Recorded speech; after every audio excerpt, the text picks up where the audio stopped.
हाँ जी, कैसे हैं आप लोग? बढ़िया होंगे अपने सारे के सारे। और थंबनेल तो सारे लोग देख के आई होंगे कि 1857 की जो क्रांति है, 1857 क्रांति से हर एग्जाम के अंदर कोई ना कोई एक दो प्रश्न पूछ लिया जाता है। मुझे तो याद आता है कि यार मैं जब पेपर का एनालिसिस कर रहा था आरएस प्री का, कि यार आरएस प्री के अंदर राजस्थान इतिहास में किस विषय के मतलब किस टॉपिक से सबसे ज्यादा प्रश्न पूछे जाते हैं, तो मेरे को मालूम पड़ा कि 1857 क्रांति से अब तक 8 प्रश्न पूछ।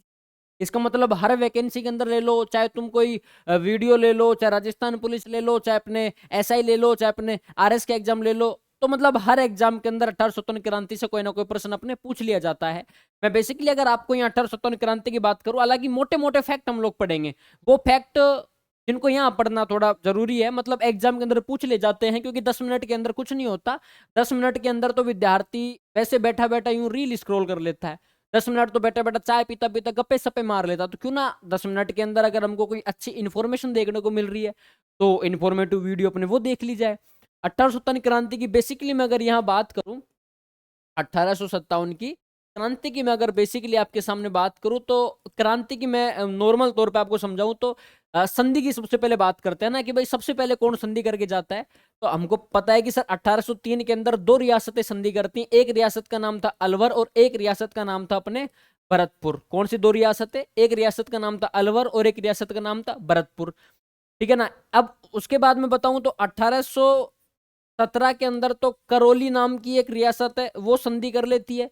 और 1817 के एंड में और 1818 की स्टार्टिंग में पूरी रियासतें संधि कर लेती हैं।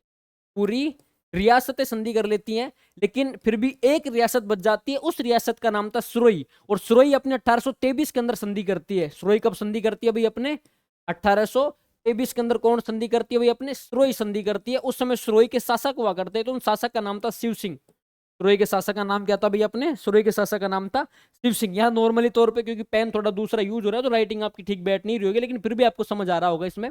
1803 के अंदर मैंने कहा दो रियासतें, एक का नाम है अलवर और एक का नाम है भरतपुर। 1817 के अंदर मैंने कहा करौली। 1818 के अंदर मैंने कहा पूरी रियासतें संधि कर लेती हैं। उसके बाद मैंने कहा कि 1823 के अंदर अपने सुरोई संधि करती है। इस समय सुरोई के जो अपने शासक हुआ करते थे, उनका नाम था शिव सिंह। तो नॉर्मली संधि की जो बात है, आपसे कोई संधि के थ्रू कोई एग्जाम के अंदर प्रश्न पूछेगा 1803 के अंदर कौन सी दो रियासतें संधि करती है, तो आप कहना है कि सर एक का नाम था अलवर और एक का नाम था भरतपुर।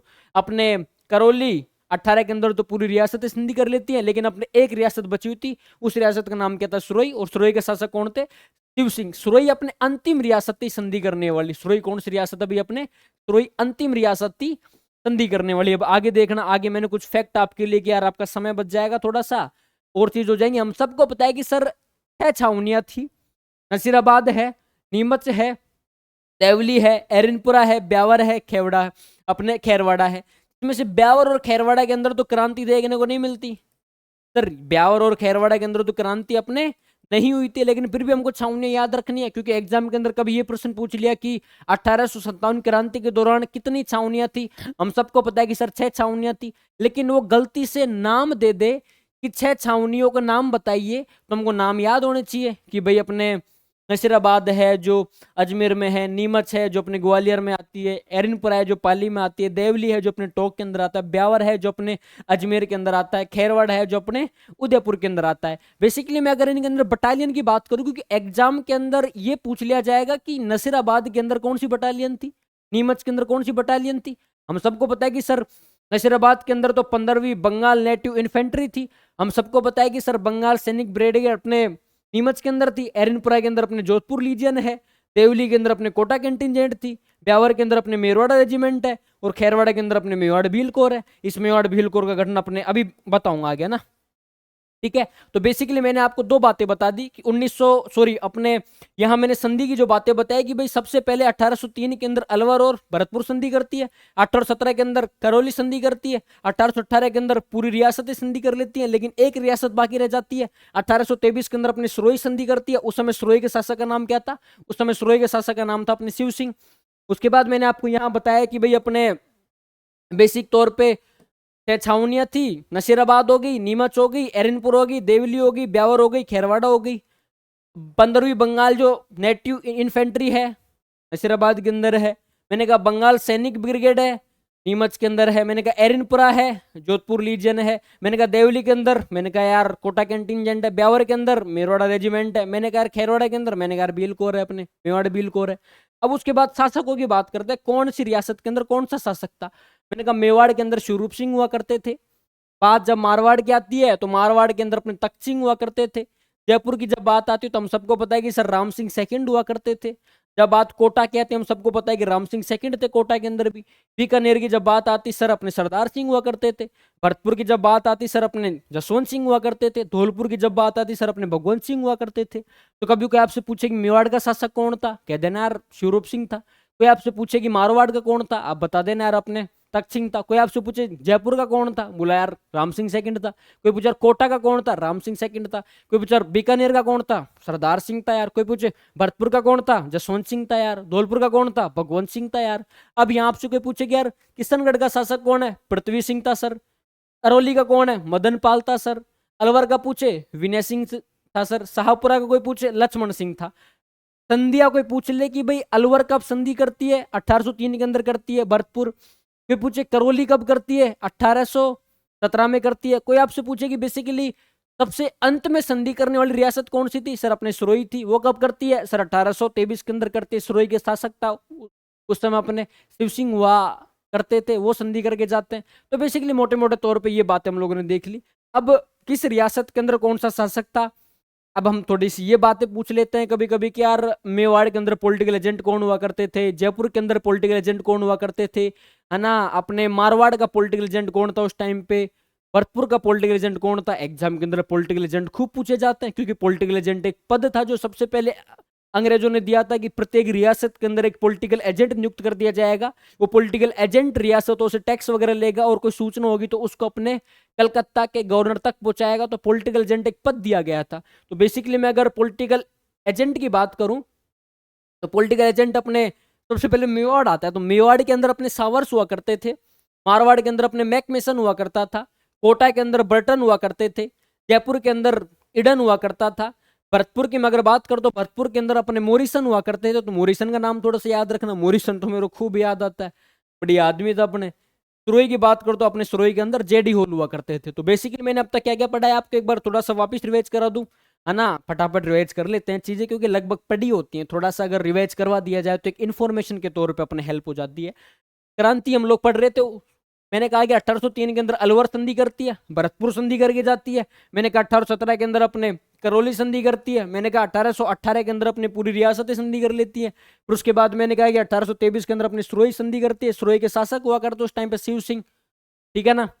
बेसिकली फिर उसके बाद मैंने आपको बताया कि यहाँ पे मेवाड़ के अंदर स्वरूप सिंह है, मारवाड़ के तख्त सिंह है, जयपुर के राम सिंह सेकंड है, कोटा के राम सिंह सेकंड है, बीकानेर के सरदार सिंह है, भरतपुर के जसवंत सिंह है, धौलपुर के भगवंत सिंह है, किशनगढ़ के अपने पृथ्वी सिंह है, करौली के अपने मदन पाल है, अलवर के अपने विनय सिंह है, शाहपुरा के अपने लक्ष्मण सिंह है। हालांकि मैंने पूरी क्रांति आपको 1 घंटे 20 मिनट के अंदर यूट्यूब पे मेरी क्लास पढ़ी है इसी चैनल के ऊपर। आपको अगर पूरी क्रांति देखनी है, मतलब यूं ढंग से रिवाइज करना है चीजों का, क्रांति की हस्ती हस्ती मैंने खोल के वहां समझा रखा है और एकदम ढंग से समझा रखा है। और आप वहां जाके भी उसको देख सकते हैं अगर आपको देखनी भी है कि सर मेरी तो इच्छा है मेरे को देखनी, तो आप चैनल के ऊपर एक 1.5 घंटे क्लास पढ़ी है, उसको अंदर मैंने पूरी क्रांति रिवाइज करा रखी है, आप वहां भी जाके देख सकते हैं और वहां से आप शॉर्ट नोट्स बना सकते हो, ठीक है।